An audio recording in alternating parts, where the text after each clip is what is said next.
So, how'd you feel today? How'd it go? All right, let's go back a little bit, right? Okay. I said some conflagratory stuff that the internet has seen a lot of since the preliminary. And I'm still hot and heated about 2021. I was just talking to our new media manager back there. It says, if Team USA can't give you a quote when you get ousted from the village, they fail. But I think that's a whole surprise how the world changed. I don't want to be bitter with anyone. I would rather eat with men than kill them, I think it was the old quote. And I said that I may not accept my spot on the Olympic team. I will. I'm going to go to the Olympics. My win condition for this is that I needed one of my buddies from the last Olympic team to make it, either Casey or Chris. They've been my brothers for a long time now, and I've been in this sport longer than anybody else at the highest levels, and the road is lonely, and you want to have your friends by your side. And when you're forced for your friends to abandon you, and they're conflicted between giving up their dreams to support you or going forth without you, that is the tear that 2021 provided me. And I don't think anybody would fault me for that.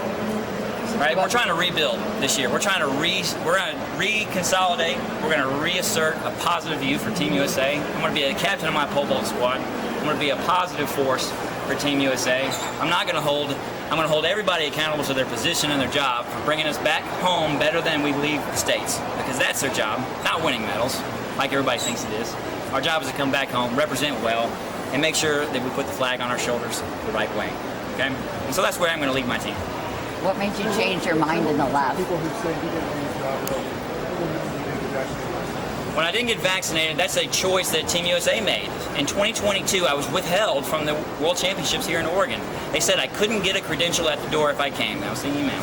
I'm not going to tell you who it was from, because I love them. And the problem is that, once again, somebody else, not here in the sport, says all of a sudden you have to add something to your life that you don't know much about to be a part of this again.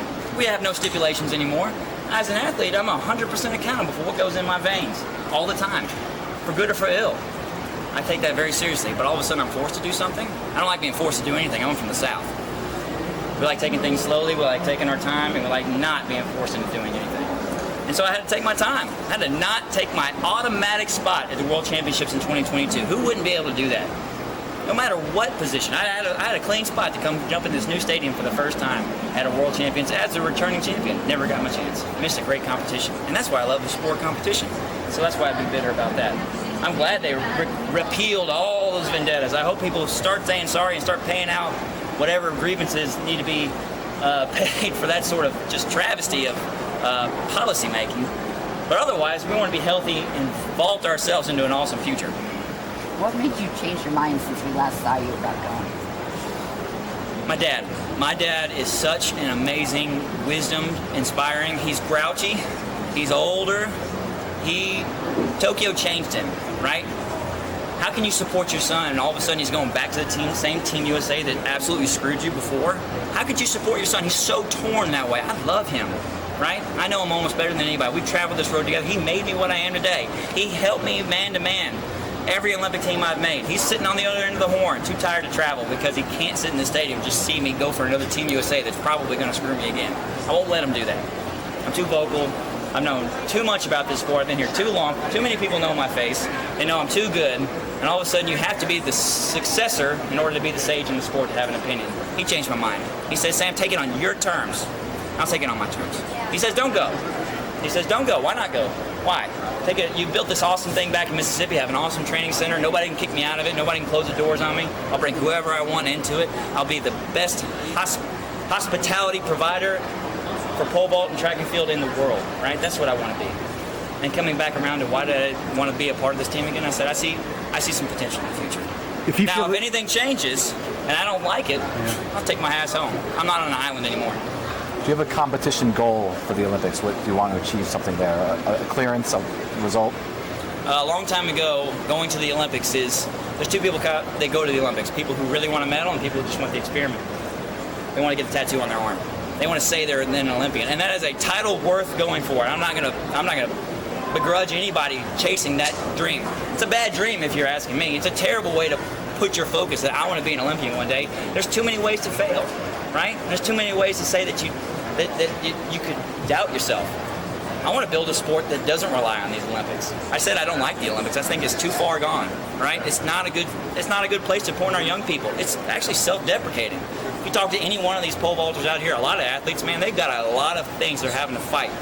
Why is a grown man crying on the track out there because he didn't make this team? Is it that heartbreaking? Yeah, it is, because we built this up to be like this.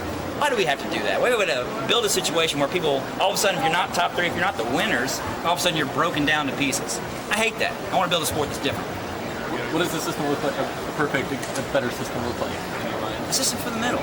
A system for America. A system where we take our people and we really provide them a place.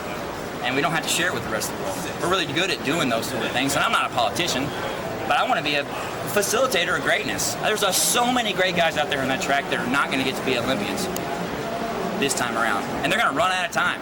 I want to get too old to do this here in the future. The passing of the guard will happen again here in the future. I don't want that to be the end of our glory. Nobody's going to start listening to me as long as I don't have a medal on my neck. That sucks. Success becomes a sage. You start listening to people who have more and more of these. I got a rack full of them, I'll tell you that. My opinion doesn't mean any more than any of those great men that were on the track. They walked the same road with me, but all of a sudden they don't get the bid in the cameras. I love them all the same. Also, I want to talk about the competition now. 592 championship record. Right. You do win. The competitor within you must still enjoy that. Yes, absolutely. And that's what I love talking about, because that's the real story. How awesome is it for a bunch of guys to get out there and just go toe to toe? I can't tell you that there wasn't a better situation. I need to talk. Is she with the Washington Post? She misquoted me last time. You are. All right, we're gonna talk a little bit, and I'm not mad. Okay. Okay. The 592 is a great place to stake yourself in the competition world right now. Thibaut Collet just jumped 595 in France. I get to jump 592 season's best. Get to drag Chris Nelson with me to 2 seasons best just to make this squad. He and I work so well together, and that's what this breeds us. Every guy out there on the track, once they bowed out, they sat there and said, "Sam, go for it. Sam, go for it. Sam, go for it." And that's what I've been trying to breed for 10 years. If it ain't my spot, it's yours. I'm going to be proud of you for it. That's what the Olympic trials is to me. Absolutely. You're at the apex now. This is like the best that men's pole vaulting has ever been, obviously, with Mondo and the rest of the competition. You've mentioned a few now. This was officially the hardest team to make in the history of American pole vault in track and field. 587. Had to jump under pressure, the trials record, to cement my spot. That's not supposed to be the way it is. I won it by a foot in 2016, but man, we have raised the tide of this sport. I'm so proud of it. Sam, I'm so sorry. I got this really late. Yes, sir. So are you excited to go? Are you not excited to go? Or how do you characterize your emotions? Or can you comment on my Doesn't matter. It kind of does. Why? I mean, my job to go win a medal. What's exciting about that? Winning the medal. It's not how I feel about it. A lot of times, I can be contrite. A lot of people know me to be very contrite. I love this sport. I love competing. When I go through I've been to Paris. I'm going to go to Paris here in 2 weeks for the Diamond League final. Hopefully jump in Stade de France on the track and warm up for it. I love doing that. I love putting on Team USA. I've always loved that. I joined the freaking army, right? Because I love this country. I'm super excited about all that. And I don't want to give away to all the excitement like some giddy ant. But sometimes you just got to be like, man, I'm proud. It's awesome. My baby was in the stands up there. I got to hug him right after I jumped. What's more happiness providing than that? I think it's super special. Are you definitely going to compete in Paris? Yes, I will. Yeah, I'll be in Paris. In 16 in Rio, to give a different feeling about the Olympics than you do? Obviously, you do now. It's a pipe dream, right? It's too far gone. I borrowed money from my granddad to buy plane tickets for 2 years because he invested in me. That was part of my... Never mind, that's a family thing. Yeah. My granddad supported me for 2 years. He says, I want you to get the experience you need in order to get on the track. And I did. I left the NCAA early, and I went and got my butt whooped on the road for 2 years in the shadow of a world record holder.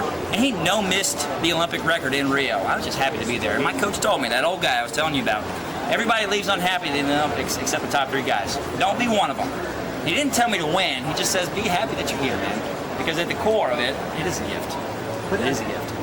I guess the Olympics has just changed what it means to you. Like you said, 2016, you realize how... It's not so special when I'm judged based on if I make the team or not, right? I'm I'm lesser if I don't make the team. That's just the nature of being the old guy, right?